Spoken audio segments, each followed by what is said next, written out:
我以为咱们养殖户啊对这种养殖机械特别在行，那这2天呢，很多养殖户给我留言呢，彻底颠覆了我对这个方面的认识。所以呢，我决定啊，这个关于粉碎机啊、饲料颗粒机啊，有必要给咱们养殖户啊再简单的聊一聊。如果您刚开始搞养殖的话，对这东西不太了解的，先点个赞，完了收藏一下。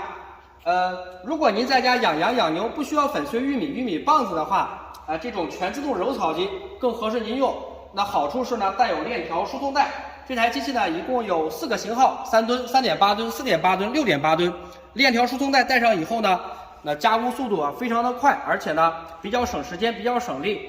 那养羊养牛这台机器非常合适。那但是呢，如果您家里边养的还有猪、有鸡鸭鹅，方方面面都要顾虑的话，就不如搞一台这种690型的多功能杂草粉碎揉丝机。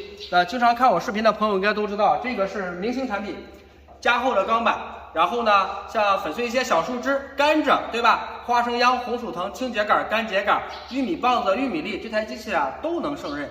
还可以配套咱们最小的160型饲料颗粒机到最大的260型饲料颗粒机。这台机器呢，真的是老当益壮，适用范围非常广。那至于您觉得哪款设备合适您用，你可以在评论区呢留个言。你是养羊、养牛、养驴、养马，有没有3项电？